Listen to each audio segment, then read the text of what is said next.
الحمد لله وكفى وسلام على عباده الذين اصطفى أشهد أن لا إله إلا الله وحده لا شريك له وأشهد أن محمدا عبده ورسوله صلى الله عليه وآله وسلم اللهم صل على محمد وعلى آل محمد كما صليت على إبراهيم وعلى آل إبراهيم إنك حميد مجيد اللهم بارك على محمد وعلى آل محمد كما باركت على إبراهيم وعلى آل إبراهيم إنك حميد مجيد أما بعد فأعوذ بالله السميع العليم من الشيطان الرجيم من همزه ونفخه ونفثه بسم الله الرحمن الرحيم ذلك ومن يعظم شعائر الله فإنها من تقوى القلوب۔ یہ جو گزشتہ بات ہے اس کے ساتھ یہ بات بھی یاد رکھنے کی ہے کہ جو کوئی بھی اللہ کی نشانیوں کی حرمت و عظمت کا خیال رکھتا ہے یہ بات دل کے تقوی میں سے ہے۔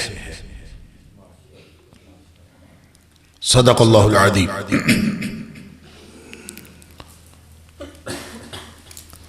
اللہ کریم نے جس امتحان میں ہم سب کو مبتلا کیا ہے بطور انسان،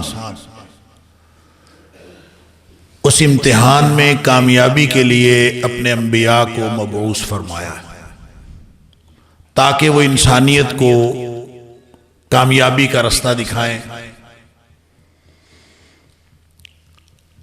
اور دنیا میں کیسے رہنا ہے، اس کے ساتھ ساتھ آخرت میں کس طرح سے کامیابی حاصل کی جا سکتی ہے، اس کا اسوہ اور نمونہ بنے۔ لہذا ہر وہ چیز اور ہر وہ بات جس کا تعلق ہمارے امتحان میں کامیابی کے ساتھ تھا، نبی کریم صلی اللہ علیہ وسلم وہ ہمیں بتا گئے، اور ہر وہ چیز جس کا کرنا ضروری تھا وہ بھی بتا گئے ہیں، اور جس بات سے بچنا ضروری تھا وہ بھی بتا گئے، کیونکہ یہ نبی کریم صلی اللہ علیہ وسلم کی ڈیوٹی تھی اللہ کی طرف سے کہ جو پیغام آپ کو دیا ہے یا ایھا الرسول بلغ ما انزل الیک من ربک، تو نبی کریم صلی اللہ علیہ وسلم کا ایک فرمان ہے، وہ فرماتے ہیں کہ ما ترکت شیئا، میں نے ایک بھی چیز ایسی نہیں چھوڑی یقربکم الی اللہ ویبعدکم من النار، جو تمہیں اللہ کے قریب کر سکتی تھی اور جہنم سے دور کر سکتی تھی، الا امرتکم بہ، مگر میں نے اس کا تمہیں حکم فرما دیا۔ وما ترکت شیئا، اور میں نے ایک بھی چیز ایسی نہیں چھوڑی یبعدکم من اللہ ویقربکم الی النار، جو تمہیں جہنم سے دور کر جو اللہ سے دور کر سکتی تھی اور جہنم کے قریب کر سکتی تھی، الا نہیتکم عنہ، مگر میں نے اس سے منع کر دیا۔ لہذا ایک بالکل سیدھا سیدھا دین، سبحان اللہ۔ فَأَقِمْ وَجْهَكَ لِلدِّينِ حَنِيفًا فِطْرَةَ اللَّهِ الَّتِي فَطَرَ النَّاسَ عَلَيْهَا لَا تَبْدِيلَ لِخَلْقِ اللَّهِ ذَلِكَ الدِّينُ الْقَيِّمُ وَلَكِنَّ أَكْثَرَ النَّاسِ لَا يَعْلَمُونَ۔ اب وہ طریقہ یہی ہے، وہ قیامت تک کے لیے ایک ہی طریقہ ہے کہ تم سب اپنا رخ، اپنا چہرہ، اپنی ذات یکسو کر کے دین کو پہلی ترجیح بنا کے فَأَقِمْ وَجْهَكَ لِلدِّينِ حَنِيفًا، یکسو ہو کر دین کو پہلی ترجیح بنا لو، اسی کے اوپر قائم ہو جاؤ، اپنے آپ کو قائم کر لو۔ فطرت اللہ التی فطر الناس علیہا، لوگوں کی فطرت یہی ہے جس کے اوپر اللہ نے، یعنی دین ہی فطرت ہے جس کے اوپر اللہ نے لوگوں کو پیدا کیا ہے، اسی فطرت کے اوپر انسان پیدا ہوئے، لہذا اسلام دین فطرت۔ لوگ یہ کہتے ہیں، دیکھیں کتنے ہزار سال اس دنیا کی عمر ہے، اور حضرت آدم علیہ السلام سے لے کر نبی اکرم صلی اللہ علیہ وسلم تک کتنا عرصہ گزرا، واللہ عالم۔ عام خیال یہ ہے کہ 5000 سال گزر گئے۔ اگر آپ اس کو عیسوی حساب سے دیکھیں تو کہتے ہیں کہ حضرت ابراہیم علیہ السلام جو ہیں ان کا دور جو ہے تقریباً 2500 قبل مسیح کا ہے۔ آج ہم 2022 میں بیٹھے ہیں، تو اس کا مطلب یہ ہوا کہ تقریباً کوئی 5000 سال تو ابراہیم علیہ السلام کو گزر گئے۔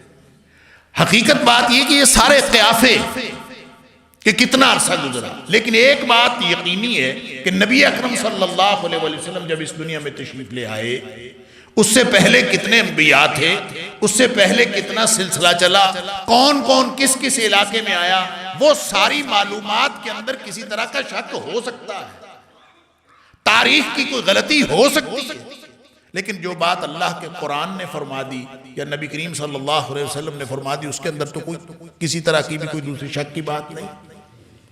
لہٰذا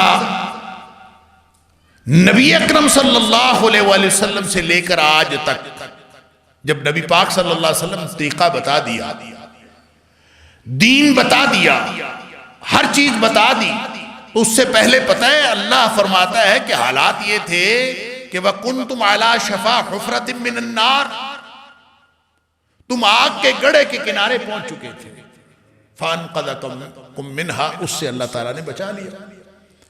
تو کیا واقعہ ہوا کہ اللہ تعالیٰ نے آگ سے بچا لیا؟ واقعہ یہ ہوا کہ نبی اکرم صلی اللہ علیہ وسلم تشریف لے آئے۔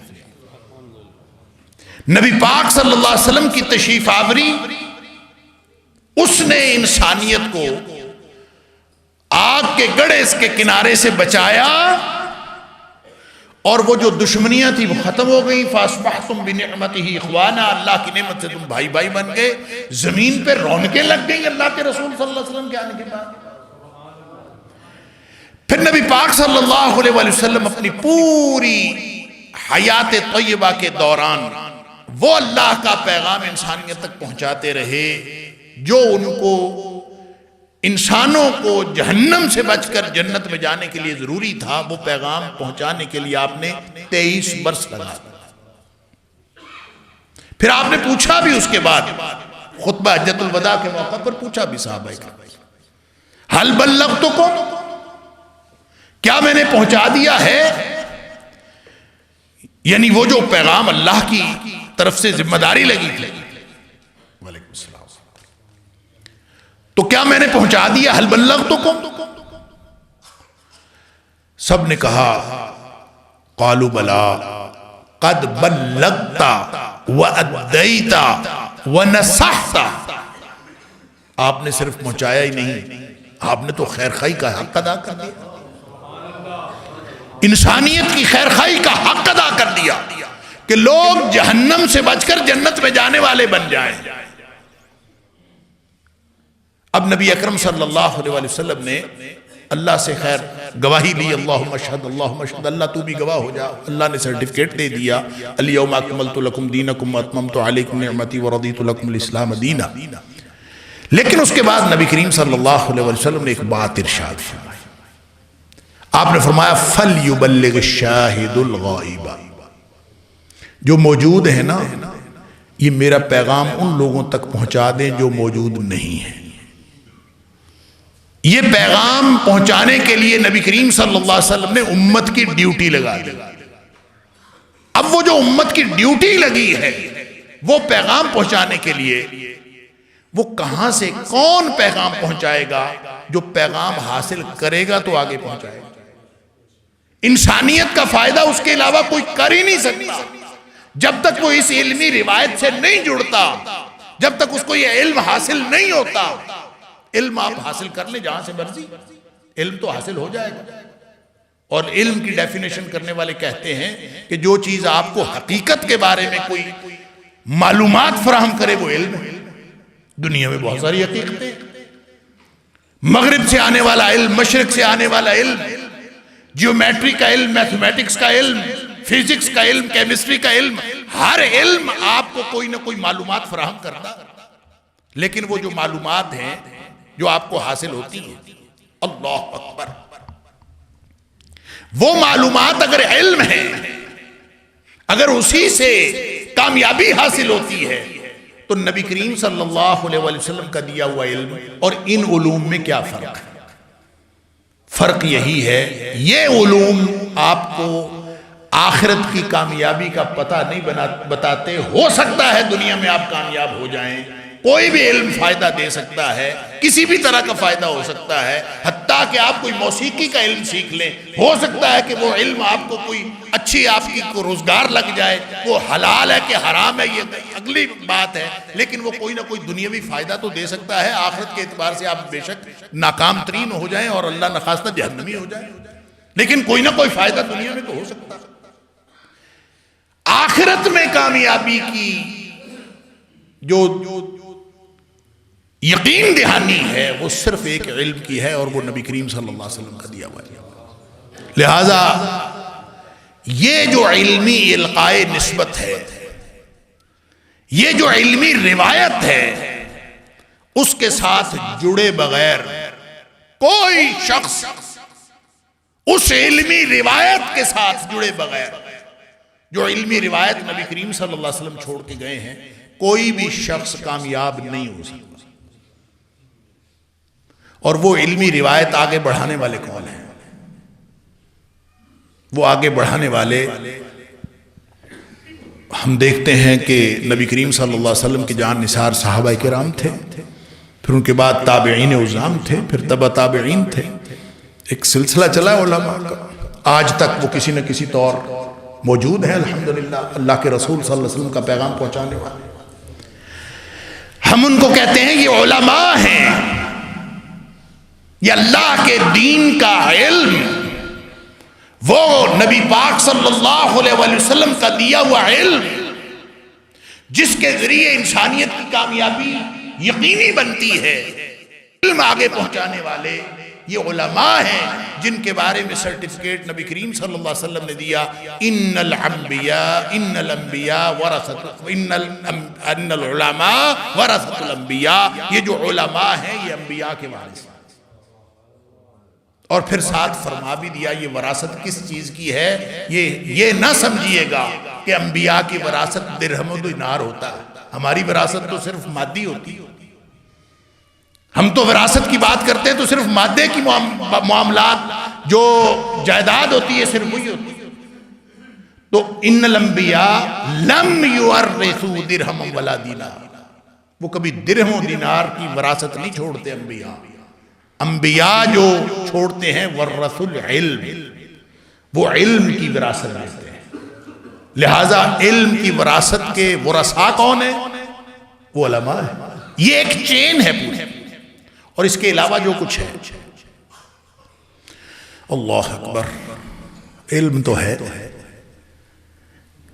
نبی کریم صلی اللہ علیہ وسلم نے ایک قرب قیامت کی بات ارشاد فرمائی، مختلف باتیں مختلف حدیث کے اندر، لیکن اس حدیث میں آپ نے ایک بات ارشاد فرمائی علم کے حوالے سے۔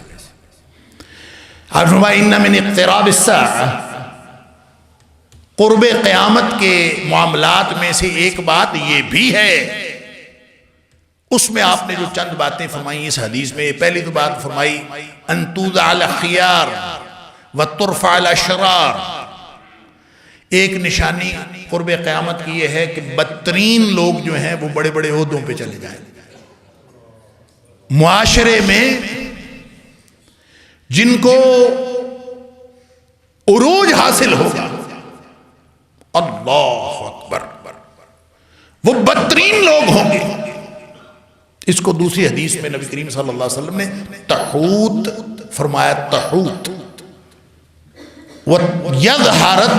وَيَظْهَرَ التَّحُوت، اس دور میں تحوت بہت زیادہ اوپر آ جائیں گے، ڈومینیٹ کر جائیں گے۔ وَيَهْلِكَ الْوَعُولُ، اور جو وعول ہیں وہ سارے کے سارے ہلاک ہو جائیں گے، ختم ہو جائیں گے، یا ویسے دبا دیے جائیں گے۔ صحابی پوچھتا ہے اللہ کے رسول یہ وعول کیا ہوتا ہے اور یہ تحوت کیا ہوتا ہے؟ نبی کریم صلی اللہ علیہ وسلم فرمایا وعول جو ہلاک کر دیے جائیں گے یا دبا دیے جائیں گے، یا ان کو ختم کر دیا جائے گا، یا اس حدیث کے مطابق ان تودع الاخیار، ان کو نیچے کر دیا جائے گا، دبا دیا جائے گا. تو وہ کون ہیں؟ جو اخیار ہیں، جو وعول ہیں، ان کے بارے میں آپ نے فرمایا الذین ہم وجوہ الناس واشرافہم، جو معاشرے کا چہرہ ہوتے ہیں، جو شرفاء ہوتے ہیں، جو ہر طبقے کے پرومیننٹ لوگ ہوتے ہیں. معاشرے کے اندر پرومیننٹ لوگ کون ہوتے ہیں؟ مانیٹرنگ کون کرتا ہے؟ معاشرے کی ذمہ داری کون قبول کرتا ہے؟ دوسری حدیث میں فرمایا، میں 3 حدیثیں ایک ساتھ لے کے چل رہا ہوں، اللہ تعالی ہمیں سمجھنے کی توفیق عطا فرمائے. نبی کریم صلی اللہ علیہ وسلم فرمایا کانت بنو اسرائیل تسوسہم الانبیاء، معاشرے کی نگہداشت اور اصلاح کا کام نبی کرتے ہیں. بنی اسرائیل میں تسوسہم الانبیاء، اور ساسا یسوسو جس سے سیاست ہے. ہماری تو فیروز اللغات نے لکھ دیا کہ سیاست کا معنی ہے مکر و فریب. حد ہو گئی ہے، سیاست عربی زبان کا لفظ. حدیث میں آیا، نبی کریم صلی اللہ علیہ وسلم فرمایا انبیاء بنی اسرائیل کے سیاست کرتے تھے. تسوسہم الانبیاء، اور ساسا یسوسو کو معنی ہوتا ہے نگہداشت بھی کرنا اور اصلاح بھی کرنا. تو جو اصلاح اور نگہداشت کا نظام ہوتا ہے، معاشرے کی کمزوریوں کی نشاندہی بھی کرنا، پھر ان کی اصلاح بھی کرنا، فرمایا یہ انبیاء کرتے تھے.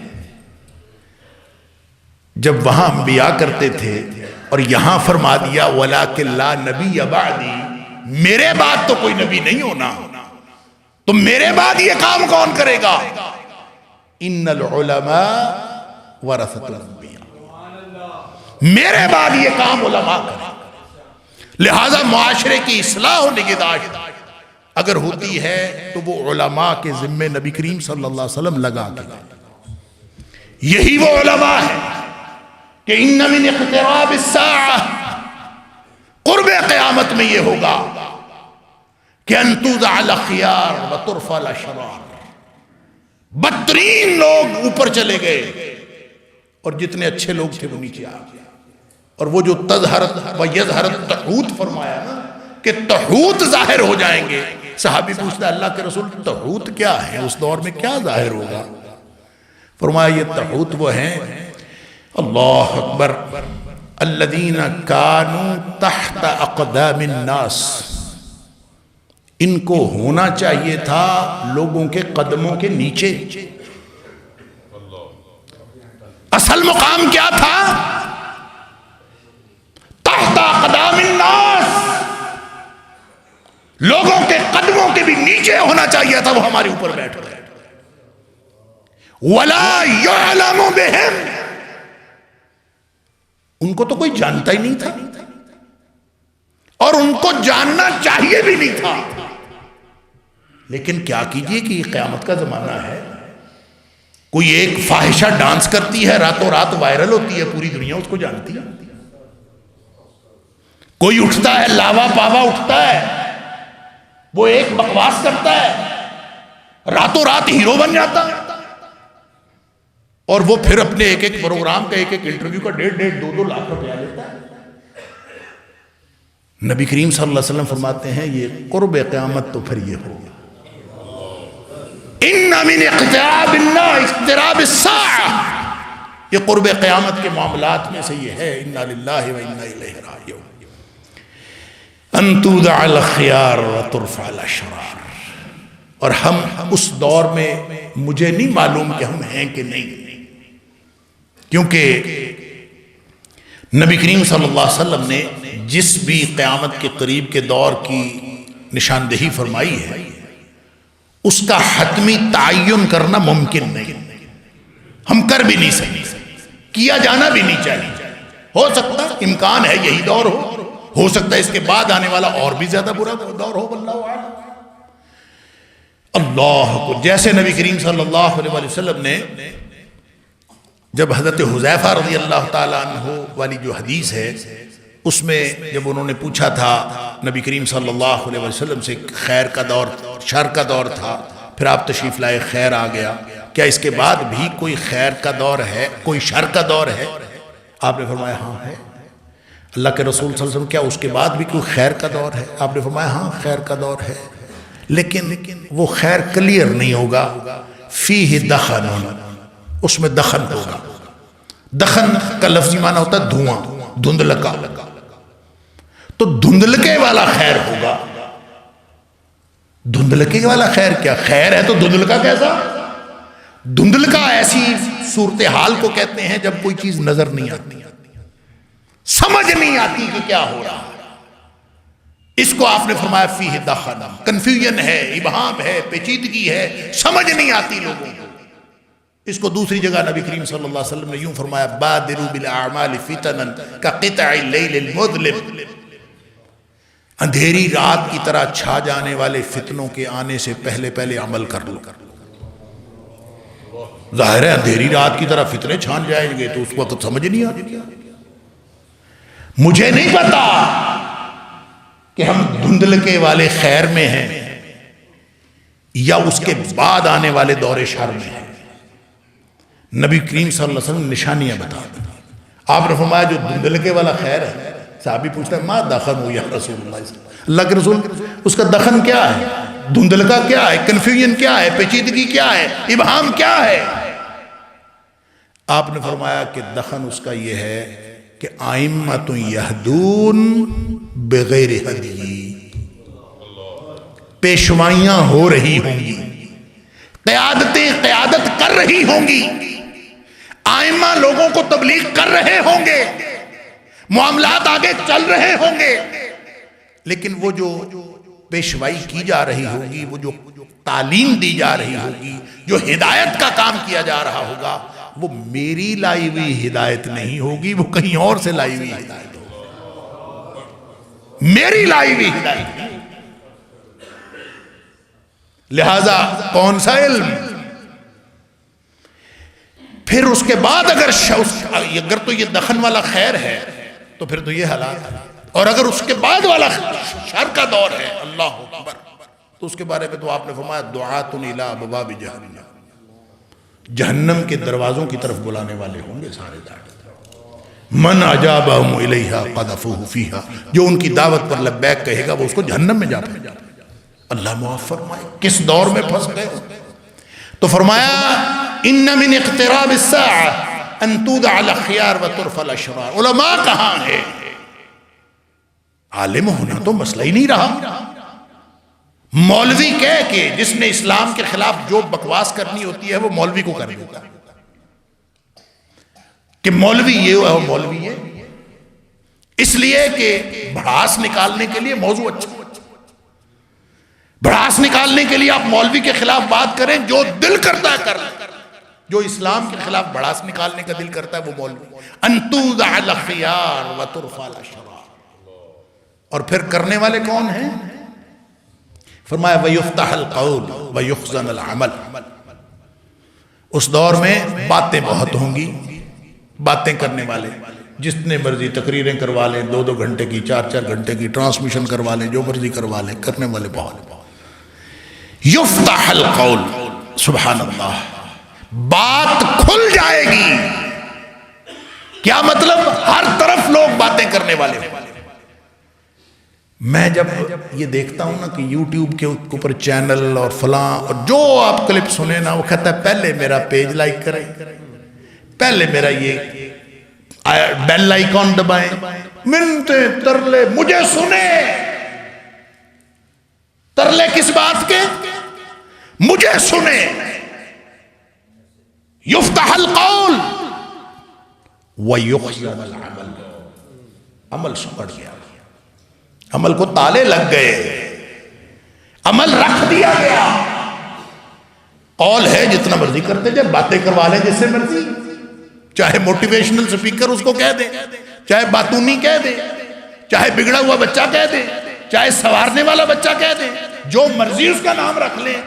ہے تو بات ہی نا، میں بھی آ کے یہاں تقریر ہی تو کر رہا ہوں، میرے عمل کا کسی کو کیا پتا؟ میرا عمل کیا ہے کیا نہیں ہے؟ بھئی اسوہ تو عمل کا ہوا کرتا تھا، تقریر کا نہیں ہوا کرتا تھا۔ تبلیغ عمل سے ہوتی تھی، تقریر سے نہیں ہوتی تھی۔ میں وہاں گلاسگو میں تھا، یو کے میں، مجھے کسی نے بتایا کہ ایک لڑکا یہاں سے پاکستان سے گیا، وہ یہاں سے بچے بیچارے جاتے ہیں، پیسے ان کے پاس ہوتے نہیں ہیں، اسٹوڈنٹ ہوتے ہیں، انہوں نے نوکری بھی کرنی ہوتی ہے، اپنے کالج بھی جانا ہوتا ہے، تو وہ کوئی چھوٹا کمرہ کسی گھر کا اس نے کرائے پہ لیا ہوا، گھر کے اندر ہی رہ رہا تھا۔ تو چھوٹے چھوٹے گھر، آوازیں آتی ہیں ایک دوسری طرف، اسی لیے وہاں پہ شام 7 بجے کے بعد آپ یہ جو ویکیوم کلینر استعمال نہیں کر سکتے، نہ واشنگ مشین استعمال کر سکتے، کوئی چیز استعمال نہیں کر سکتے، کیونکہ وہ دوسرے گھر ڈسٹرب ہوتے ہیں۔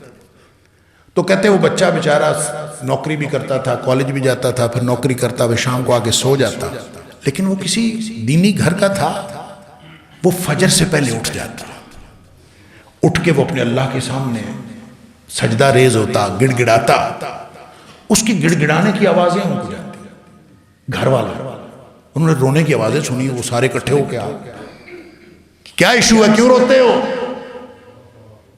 مسئلہ کیا ہے؟ وہ کہتا ہے کوئی مسئلہ نہیں، کہتے ہیں بتاؤ کوئی ضرورت ہے تو ہم تیری مدد کر دیتے ہیں، رویا نہ کرو۔ اس نے کہا میں اپنے اللہ کے سامنے روتا ہوں۔ اللہ کے سامنے کیوں روتے ہو؟ اس سے جب انہوں نے مفہوم پوچھا، وجہ پوچھی، جب اس نے وجہ بتائی، سارا گھرانہ مسلمان ہو۔ تقریروں سے نہیں ہوتا، عمل سے ہوتا۔ اور علماء جو انبیاء کے ورثاء ہیں، نبی کریم صلی اللہ علیہ وسلم نے تقریر کرنا نہیں سکھایا۔ لَقَدْ كَانَ لَكُمْ فِي رَسُولِ اللَّهِ أُسْوَةٌ حَسَنَةٌ، آپ نے کردار بتایا ہے، کردار، تقریر کرنا نہیں صرف سکھایا، آپ نے کردار بتایا اور کر کے دکھایا ہے، اور پھر آپ نے فرمایا ہے کہ اس کو آگے پہنچا دو اور قیامت تک آنے والے لوگوں تک پہنچاتے جاؤ۔ اور جو علماء اس علمی روایت کے ساتھ جڑے ہیں اور وہ پہنچا رہے ہیں، یہ ایک ٹریک ہے، اور جو دوسرا ٹریک ہے وہ ڈومینیٹ کرتا جا رہا ہے، یہ والا ٹریک آہستہ آہستہ دبایا جا رہا ہے اور ختم کیا جا رہا ہے، پیچھے ہے کوئی نہیں۔ تو نبی کریم صلی اللہ علیہ وسلم نے اس موقع پر ظاہر ہے کہ جب ایسے صورتحال ہو جائیں، معاشرے کے اخلاق بدل گئے، حالات بدل گئے، ایک امید باقی بچتی ہے کہ جو نظام تعلیم ہے وہ اویئرنس دے۔ شعور کس نے دینا ہے؟ نظام تعلیم۔ لہذا نظام تعلیم میں اگر یہ والی جو علمی روایت ہے، جو میں نے کہا نبی کریم صلی اللہ علیہ وسلم کے ساتھ علمی روایت کی نسبت، القائے نسبت، اگر یہ قائم ہو تو پھر کامیابی ملے گا، پھر لوگوں کو شعور آئے گا۔ تو اس نسبت کے ساتھ لوگ جڑے نہیں رہے، تو کیا ہوا؟ نبی کریم صلی اللہ علیہ وسلم وَتُقْرَى فِي الْقَوْمِ الْمُثَنَّاتِ، لوگوں کے اندر جو پڑھایا جا رہا ہوگا اس دور میں، جس پر ساری قوم لگی ہوگی، وہ مسنات پڑھ رہے ہوں گے۔ ان کا نظام تعلیم مسنات پر مشتمل ہوگا۔ ساتھ فرمایا لَيْسَ فِيهِمْ أَحَدٌ يُنْكِرُهَا، ان میں سے کوئی ایک بھی نہیں ایسا ہوگا جو یہی کہہ دے کہ یہ کیا کر رہے ہو، اس کا انکار کرنے والا، اس کو غلط کہنے والا بھی کوئی نہیں ہوگا، سب مطمئن ہمارا نظام تعلیم ہے، سب چل رہا ہے ٹھیک۔ صحابی پوچھتا ہے اللہ کے رسول صلی اللہ علیہ وسلم مل مسنات، وہ کیا ہوگا، مسنات کیا ہے، کیا پڑھا جا رہا ہوگا اس دور میں؟ آپ فرمایا التی کتبت سوا کتاب اللہ، ہر وہ چیز جو لکھی اور پڑھی جا رہی ہے لیکن کتاب اللہ کے ساتھ اس کی کوئی نسبت نہیں، وہ پتہ نہیں کہاں سے آئے، پڑھ رہے ہیں۔ اقبال نے کہا تھا اگرچہ مکتب کا جواز زندہ نظر آتا ہے، مردہ ہے مانگ کے لایا ہے فرنگی سے نفس، یہ سانسیں اپنی کوئی نہیں ہیں، پتہ نہیں کہاں سے لی ہیں، پتہ نہیں کس پر ہم چل رہے ہیں۔ رہ گئے علماء جو انبیاء کے وارث تھے، وہ تو ہم نے مولوی کہہ کے ایک ایسا طبقہ کر دیا، ایسا طبقہ بنا دیا، ایک نظام تعلیم نے جو ہمارے کام کیا کہ یہاں بر صغیر میں انگریز نے آ کے کوئی کام نہیں کیا، اس نے آ کے صرف لارڈ میکالے کے ذریعے ایک ایسا نظام تعلیم بنایا کہ یہاں کا جو ذریعہ تعلیم، علماء دو زبانوں میں علم حاصل کرتے تھے، ایک عربی تھی ایک فارسی تھی، اس نے ان دو زبانوں کو یہاں سے متروک کر دیا، دو زبانیں ختم کی نظام تعلیم سے۔ نتیجہ یہ نکلا کہ سارا علماء کا طبقہ اس فارمل نظام تعلیم کے اندر وہ ان پڑھ اور جاہل قرار پا۔ آپ یہ جو سی ایس ایس کا نظام ہے پاکستان کا، جو سول سپیریئر سروسز کا، یہ جو امتحان ہے مقابلے کا، آپ اس کو کریں تو ذرا اردو میں یا عربی میں، سارے علماء آ گئے، علماء کو ان پڑھ کرنا تھا، اس لیے پورا ایک سسٹم بنایا گیا اور سسٹم ہمیں عطا کر دیا گیا تاکہ ہم اسی میں لگے رہیں۔ اور یہ جو طبقہ تھا ان توزع الخيار، اس کو نیچے کر دیا گیا کہ یہ کبھی معاشرے کے اندر اوپر نہ آئے۔ لہٰذا سن لیجئے وہ کامیابیاں جو اللہ کے رسول صلی اللہ علیہ وسلم نے انسانیت کو عطا کرنے کے لیے ڈیوٹی لگائی تھی، ان العلماء ورثۃ الانبیاء، وہ جو علم کی میراث لے کے یہاں پھرتے تھے، ان کی وہ جو میراث ہے اس سے استفادہ صرف وہ کرے گا جو علماء سے جڑے گا، اور علماء سے جڑنا یا علم کی، عالم کی اہمیت جن کو آپ نے اور ہمارے طبقے نے اور ہمارے معاشرے نے نکو بنایا، آپ کو معلوم ہے کہ اللہ کے ہاں اور اللہ کے رسول صلی اللہ علیہ وسلم کے ہاں ان کی حیثیت کیا ہے؟ اللہ اکبر۔ میں نے آپ کے سامنے ایک تلاوت کی تھی آیت سورہ حج کی، ذالک ومن یعظم شعائر اللہ فإنہا من تقوی القلوب۔ اللہ اکبر۔ یہ جو ذالک جہاں اللہ کریم نے فرمایا نا، اس سے پچھلی آیت میں توحید کا تذکرہ ہے اور شرک کا ذکر ہے۔ بنیاد عقیدہ، جو توحید پہ ڈٹ گیا، شرک کے خلاف اٹھ کے کھڑا ہو گیا، شرک سے بچ گیا، اس کو اب عملی طور پر ایک کام کرنا پڑے گا۔ اگر توحید پہ ہو، اگر نبی کریم صلی اللہ علیہ وسلم کے ماننے والے ہو، تو ایک کام کرنا پڑے گا، اور وہ کیا ہے؟ وَمَن يُعَظِّمْ شَعَائِرَ اللَّهِ، جو اللہ کی نشانیوں کی حرمت کا خیال رکھے۔ اور اللہ کی نشانیاں کیا ہوتی ہیں؟ شعائر، شعیرہ کی جمع ہے، اور شعیرہ کا مطلب ہوتا ہے امتیازی نشان۔ اور امتیازی نشان کس چیز کا؟ امتیازی نشان ہر چیز کا ہوتا ہے، ہر دور کا۔ ہمارا قومی ترانہ ہمارا امتیازی نشان، ہمارا قومی جھنڈا ہمارا امتیازی نشان، ہر قوم کا ایک امتیازی نشان۔ لوگ مر جاتے ہیں، شہید ہو جاتے ہیں، اور دسیوں سینکڑوں اپنی جانیں دے دیتے ہیں، لیکن اپنا جھنڈا نیچے گرنے نہیں دیتے۔ کیوں؟ اس لیے کہ وہ شعیرہ ہوتی ہے، وہ قومی نشان ہوتا ہے، وہ امتیازی نشان ہوتا ہے۔ تو کیا خیال ہے اللہ کے شعائر کے بارے میں؟ ان الصفا والمروہ من شعائر اللہ، فرمایا اس کی مثال نہیں، یہ صفا اور مروہ کی پہاڑیاں ہیں، لیکن یہ اللہ کا امتیازی نشان ہے۔ یہ کعبۃ اللہ اللہ کا امتیازی نشان ہے، جس کے ساتھ اللہ کی یا اللہ کے رسول صلی اللہ علیہ وسلم کی نسبت جڑ گئی، اب وہ عام نہیں رہا، وہ خاص ہو گیا۔ عمر فاروق رضی اللہ تعالی نے حجر اسود کو کہا تھا، مجھے پتہ ہے تو پتھر ہے، مجھے پتہ ہے تو پتھر ہے، نہ تو فائدہ دے سکتا ہے نہ تو نقصان کر سکتا ہے۔ میں نے تجھے دیکھا ہے کہ نبی کریم صلی اللہ علیہ وسلم نے تجھے چوما ہے، میں نے نبی کریم صلی اللہ علیہ وسلم کو تجھے چومتے ہوئے نہ دیکھا ہوتا، میں تجھے کبھی نہ چومتا۔ پتھروں کی حیثیت نبوی نسبت کے ساتھ، سبحان اللہ۔ تو کیا خیال ہے علماء کے بارے میں،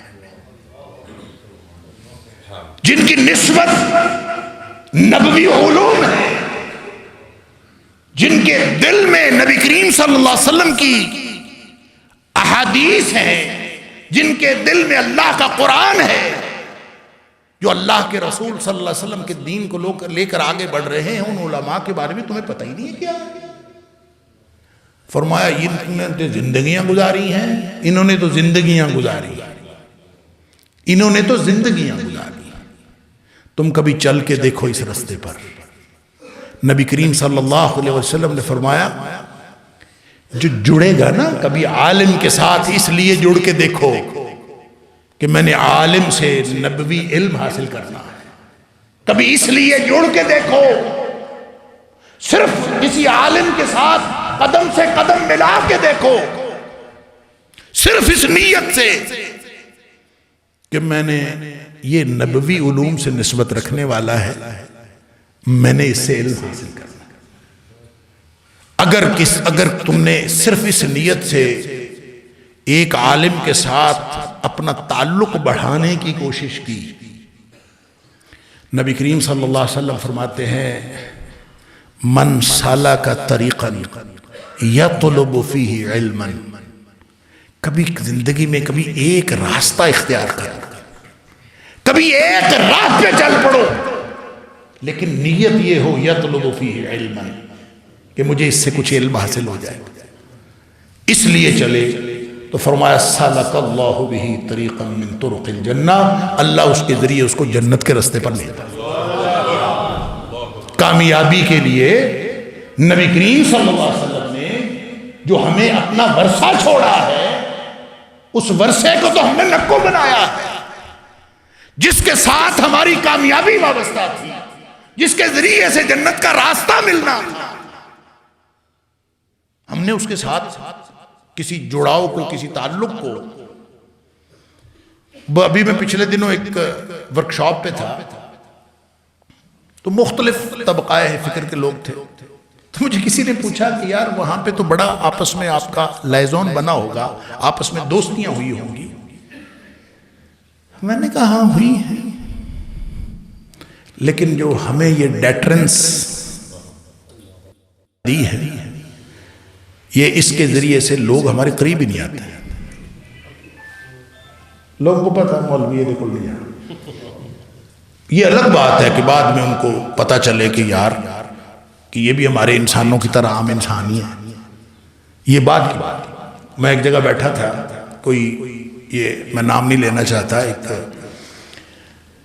کلب، کوئی جدید قسم کے جو کلب ہوتے ہیں، انہوں نے کہیں درس قرآن رمضان میں رکھ دیا، پرانی بات۔ تو مجھے انہوں نے کہا کہ جی آپ اپنا انٹروڈکشن لے آئیں ساتھ۔ میں نے کہا یار میرا انٹروڈکشن میں کیا لے کے آؤں گا؟ کہتے چلے سی وی کی کاپی لے آئیں۔ میں نے کہا اچھا میں سی وی کی کاپی لے آؤں۔ خیر میں وہاں گیا، مجھے کوئی بھی نہیں جانتا، تو بالکل عجیب ماڈرن قسم کے کلب جو ہوتے ہیں وہ تھے۔ میں جا کے آرام سے بیٹھ گیا، اور وہ جو سی وی کی کاپی میں نے رکھی ہوئی تھی فائل میں، وہ میں نے ساتھ رکھ دی۔ تو ایک آدمی جو اس کرسی کے اگلی کرسی پہ بیٹھا تھا، اس نے وہ فائل پکڑی، اور فائل پکڑے کے وہ دیکھنے لگا، اور ساتھ ساتھ وہ میرا سی وی دیکھتا جاتا تھا، ساتھ ساتھ میری شکل دیکھتا ہے، یوں دیکھتا پھر رکھ دیتا، پھر پر دیکھتا، یوں دیکھ کے نا بالآخر وہ اس کرسی سے اٹھا، میرے ساتھ والی کرسی کے آپ بیٹھ کے کہتا آپ تو بڑے پڑھے لکھے آدمی ہیں۔ میں کہ ہاں میں شکل سے تو جاہل ہی لگتا ہوں۔ ان تودع الاخیار وترفع الاشرار، ہم نے اپنی منزل خود گوائی ہے۔ نبی کریم صلی اللہ علیہ وسلم فرمایا عالم پتہ کون ہوتا ہے؟ اللہ کرے ہم طلب علم حاصل، دیکھیں عالم سے مراد وہ نہیں ہوتا جس کو سارا علم آ جائے۔ عالم وہ ہوتا ہے کہ اس کے پاس جتنا علم آئے، ایک تو وہ علم حاصل کرنے کی کوشش کرے، ایک اس کے پاس جتنا علم آئے وہ اس پر عمل کرنے کی کوشش کرے، وہ عالم ہوتا ہے۔ ہر چیز کا علم حاصل ہونا ضروری نہیں۔ میں آپ کو مثال دیتا ہوں، عمر فاروق رضی اللہ تعالیٰ، کیسی شخصیت ہے، ایسی شخصیت ہیں کہ نبی کریم صلی اللہ علیہ وسلم فرماتے ہیں کہ میرے بعد اگر کوئی نبی ہوتا تو عمر ہوتے۔ اس کا مطلب یہ ہے کہ جو نبی کی خصوصیات ہو سکتی ہیں وہ اس میں ہیں۔ وَلَٰكِن لَا نَبِيَّ بَعْدِي، میرے بعد چونکہ نبی نہیں ہے، امتی ہے، لیکن اس امتی کی خصوصیت یہ ہے، اس کے اندر خصائص یہ ہے۔ تو وہ عالم کتنے بڑے تھے، ان کی رائے کتنی صائب تھی کہ وہ بات کرتے تھے، اللہ قرآن بنا کے نازل کرتے تھے۔ امام بخاری نے لکھا ہے 3 مقامات قرآن میں ایسے ہیں کہ عمر فاروق رضی اللہ تعالیٰ عنہ کی رائے پہلے آئی، قرآن ان کی رائے کے مطابق نازل ہوا۔ کسی نے کہا 7 مقامات، کسی نے کہا 15 مقامات۔ جلال الدین سیوطی نے تاریخ الخلفاء میں لکھا ہے 21 مقامات قرآن میں ایسے ہیں کہ عمر فاروق کی رائے پہلے آئی ہے، قرآن بعد میں اس کے مطابق۔ اس ہستی کا دیکھیں، اب علم کے اعتبار سے دیکھیں، تلوار پکڑ کے کھڑے ہیں، نبی کریم صلی اللہ علیہ وآلہ وسلم کی وفات کی خبر سن، جس نے کہا فوت ہو گئے میں گردن اتار دوں۔ اب عمر جیسا شخص تلوار پکڑ کے کھڑے اور وہ بھی نیام سے نکال کر اور یوں کھڑے ہیں، تو کیا خوفناک منظر ہوگا۔ ابوبکر صدیق رضی اللہ تعالیٰ عنہ انہوں نے آگے کیا کیا تھا، قرآن کی آیت پڑھی تھی نا، قرآن کی آیت پڑھی تھی نا، تو کیا خیال ہے وہ قرآن کی آیت عمر فاروق کو نہیں پتا تھی؟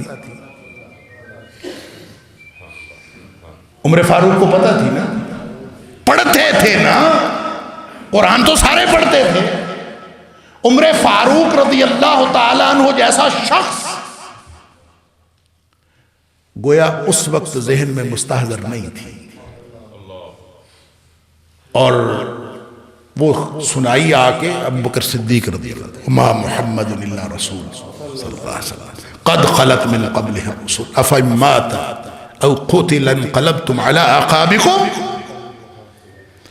جب یہ آیت سنی تو پھر اس کے بعد کیا کیا؟ مستحضر نہیں تھا، استحضار نہیں تھا۔ اس کا مطلب ہے استحضار نہ بھی ہو تو عالم ہو سکتا ہے، استحضار نہ بھی ہو تو عالم ہو سکتا ہے، لیکن جو ہی معلوم ہوا تلوار پھینک دی، کیونکہ عالم کا طرز عمل یہ ہوتا ہے کہ جس بات کا علم ہو گیا اس کے بعد اس پر عمل لازمی ہوتا ہے، یہ علم ہے۔ اللہ اکبر۔ تو گزارش یہ ہے کہ ان علماء کو جو ایک بھی بات سیکھ جاتا ہے، جس کو پتہ چل گیا، جو نبی کریم صلی اللہ علیہ وسلم کے نبوی علم کے ساتھ جڑ گیا، اس کی قدر و منزلت اتنی ہے کہ چونکہ اب یہ اس نسبت سے جڑ گیا، یہ نسبت ہے ایک، اس نسبت سے جڑنے کا اتنا بڑا اعزاز ہے، یہ صرف وراثت نہیں ہے، یہ اعزاز اتنا بڑا ہے کہ نبی کریم صلی اللہ علیہ وسلم فرماتے ہیں اللہ تعالیٰ پوری کائنات کو ان کی خدمت پہ لگا دیتا، پوری کائنات کو ان کی خدمت پہ لگا دیتا۔ کیوں؟ فرمایا ان العالم، عالم کی جو حیثیت ہے وہ یہ، عالم کے سے مراد یہ نہیں کہ وہ اسپیشلائزڈ ڈگری رکھتا ہو، عالم کا مطلب یہ نہیں ہے کہ اس نے امہات الکتب پڑھ رکھی ہو، عالم کا مطلب ہے کہ وہ نبوی علم کے ساتھ جڑا ہو اور جتنا علم آیا ہے اس پر عمل کرتا ہو، وہ عالم ہے۔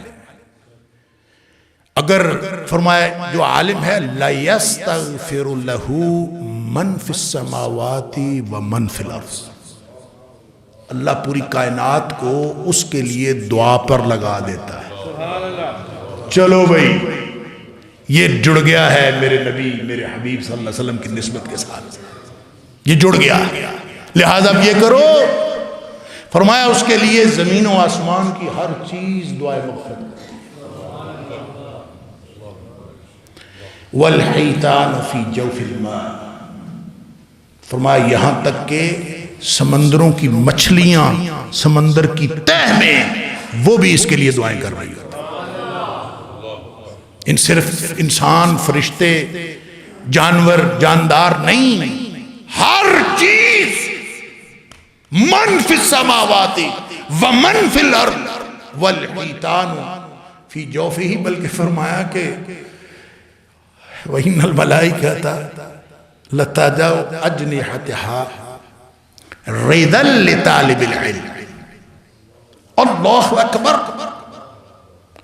اس علم کے طالب کی خوشنودی کے لیے، اس کو خوش کرنے کے لیے، اس کی دل جوئی کے لیے فرمایا فرشتے اس کے نیچے اپنے پر بچھا۔ ہم نے کیا سمجھا؟ کتنی بڑی رحمت سے ہم محروم ہیں جب ہم کہتے ہیں کہ یہ تو مولویوں کی بات ہے۔ یہ اس دنیا میں اس انسانیت کی کامیابی کا ذریعہ ہے۔ لہذا جب ہم شعائر اللہ کی بات کرتے ہیں، سن لیجئے، جب آپ نبی کریم صلی اللہ علیہ وسلم کے شہر سے محبت کرتے ہیں، کیوں کرتے ہیں؟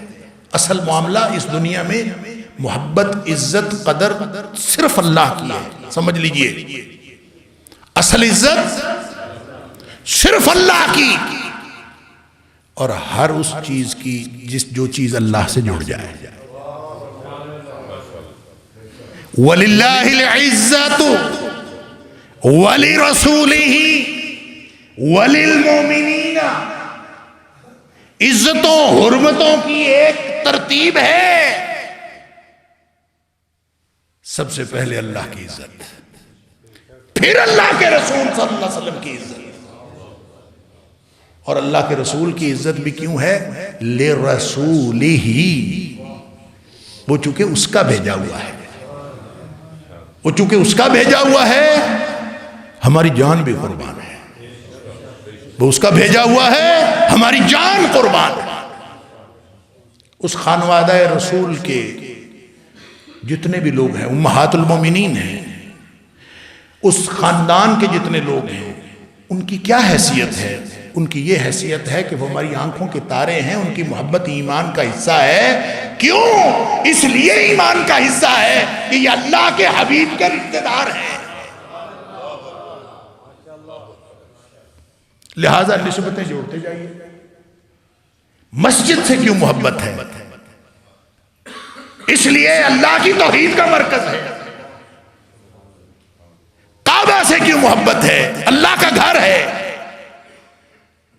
حجاز مقدس کیوں ہے؟ ہر نسبت اللہ کا، قرآن اللہ کا کلام ہے، لہذا ہر وہ چیز جس کی نسبت، قصوہ نبی اکرم صلی اللہ علیہ وسلم کی اونٹنی، نبی کریم صلی اللہ علیہ وسلم کے منہ مبارک، نبی کریم صلی اللہ علیہ وسلم کا گھر، نبی کریم صلی اللہ علیہ وسلم کا شہر، نبی کریم صلی اللہ علیہ وسلم کی ہر چیز، ان کے ساتھ تعلق رکھنے والی ہر چیز جب شعائر اللہ میں سے ہے۔ اما ہاجرہ صفا سے چلی مروہ پہنچی، مروہ سے چلی صفا آئی، یہ چکر لگائے، ان الصفا والمروہ من شعائر اللہ، جو جس پر اللہ کی ایک بندی دوڑی، اللہ نے اس کو شعائر اللہ قرار دیا۔ تو کیا خیال ہے کہ یہ شعائر اللہ نہیں ہے؟ جو علماء کرام ہیں، جو اللہ کے دین کے وارث ہیں، یہ اللہ کے شاعر نہیں ہیں؟ اور یہاں پہ فرمایا وَمَن يُعَظِّمْ شَعَائِرَ اللَّهِ فَإِنَّهَا مِن تَقْوَى الْقُلُوبِ۔ توحید اپنی جگہ پہ ہے، لیکن توحید کا جو عملی مظاہرہ ہے وہ یہ کہ تمہیں پتہ چلے کہ اس بات کا تعلق اللہ کے رسول صلی اللہ علیہ وسلم کے ساتھ، تمہیں پتہ چلے کہ اس بات کا تعلق اللہ کے ساتھ۔ اور مولوی کا مطلب پتہ کیا ہوتا ہے؟ مولوی کا مطلب ہوتا ہے مولا والا۔ مولوی کا معنی ہے مولا والا۔ تو جو مولا والا ہو، آپ کو پتہ چلے کہ یہ مولا والا ہے، اس کی نسبت نبوی علم کے ساتھ ہے۔ اللہ اکبر! اگر دنیا میں کوئی دین قائم ہے تو ان العلماء ورثۃ الانبیاء، ان کی وجہ سے قائم ہے۔ دنیا میں اگر کوئی ایمان اور تقوی کا کوئی معیار قائم ہے تو انما یخشی اللہ من عبادہ العلماء. اور پھر فرمایا کہ تلک الامثال نضربها للناس، یہ نشانیاں جو ہم قرآن میں بیان کرتے ہیں یہ سارا کچھ سمجھنے کے ما یعقلها الا العالمون. تمہیں کبھی کخ سمجھ نہ آتی اگر یہ علماء کرام نہ ہوتے. وما یعقلها الا العالمون، اس کو کوئی اور سمجھ سکتا ہی نہیں. آپ علماء کے پاس جائیں گے تو آپ کو پتہ چلے گا. لیے اللہ نے علماء کا مقام و مرتبہ بنایا ہے. من تقوی القلوب جو بات کی، میں بات اپنی مکمل کر رہا ہوں. من تقوی القلوب، تقوی دل کا تقوی کیا ہوتا ہے؟ تقوی ایک احساس کا نام ہے، اور احساس کی دو پرتیں ہیں. ایک پرت یہ ہے کہ کہیں میرا اللہ ناراض نہ ہو جائے، اور دوسری پرت یہ ہے کہ کہیں میں اللہ کی رضامندی سے محروم نہ رہ جاؤں.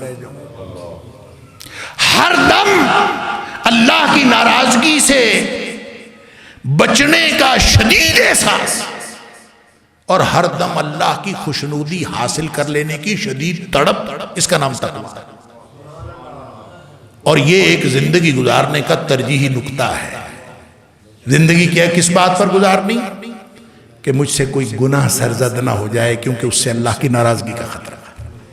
مجھ سے کوئی نیکی ہونے سے رہ نہ جائے جس سے اللہ کی خوشنودی کا امکان ہے.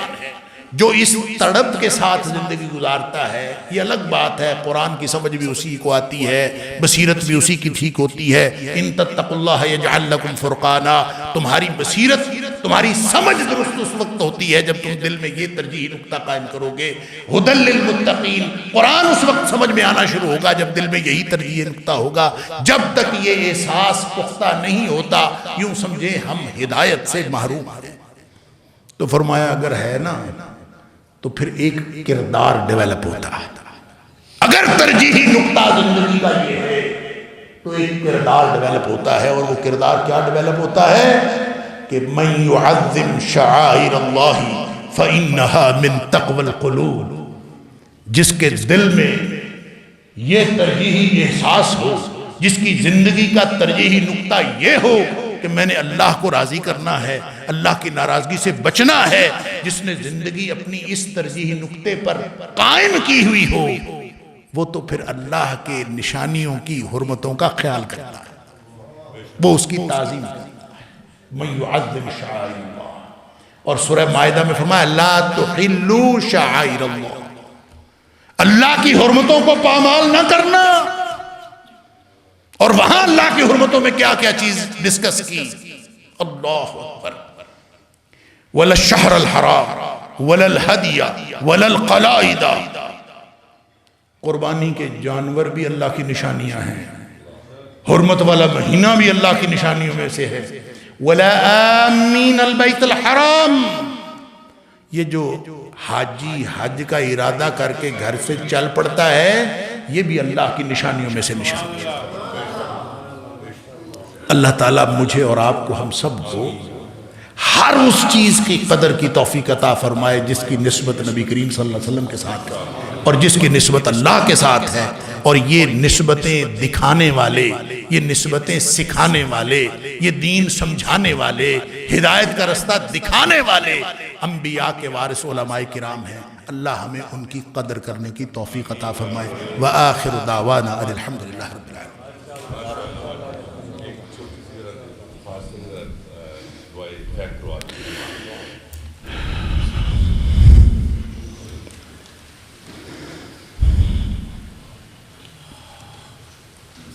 یا رب لک الحمد، یا رب لک الحمد، یا رب لک الحمد کما ينبغی لجلال وجہک ولعظیم سلطانک. یا رب لک الحمد کما ينبغی لجلال وجہک ولعظیم سلطانک. یا رب لک الحمد کما ينبغی لجلال وجہک ولعظیم سلطانک. اللہم صل علی محمد وعلی آل محمد کما صلیت علی ابراہیم وعلی آل ابراہیم انکا حمید مجید. اللهم بارك على محمد وعلى آل محمد كما باركت على إبراهيم وعلى آل إبراهيم إنك حميد مجيد. ربنا آتنا في الدنيا حسنة وفي الآخرة حسنة وقنا عذاب النار. اللهم أحسن عاقبتنا في الأمور كلها وأجرنا من خزي الدنيا وعذاب الآخرة. اللهم أجرنا من خزي الدنيا وعذاب الآخرة. اللهم أجرنا من خزي الدنيا وعذاب الآخرة. اللهم رحمتك نرجو فلا تكلنا إلى أنفسنا طرفة عين وأصلح لنا شأننا كله. لا إله إلا أنت ولا إله غيرك. لا إله إلا أنت ولا إله غيرك. لا إله إلا أنت ولا إله غيرك. لا إله إلا أنت ولا إله غيرك. يا حي يا قيوم برحمتك نستغيث. اللهم أصلح لنا ديننا الذي هو عصمة أمرنا وأصلح لنا دنيانا التي فيها معاشنا وأصلح لنا آخرتنا التي فيها معادنا واجعل الحياة زيادة لنا في كل خير واجعل الموت راحة لنا من كل شر. اللهم طهر قلوبنا من النفاق وأعمالنا من الرياء وألسنتنا من الكذب وأعيننا من الخيانة فإنك تعلم خائنة الأعين وما تخفي الصدور. اللهم ألهمنا رشدنا وأعذنا من شرور أنفسنا. اللهم ألهمنا رشدنا وأعذنا من شرور أنفسنا. اللهم اجعل سريرتنا خيرا من علانيتنا واجعل علانيتنا صالحا. اللهم إنا نعوذ بك من زوال نعمتك وتحول عافيتك وفجاءة نقمتك وجميع سخطك.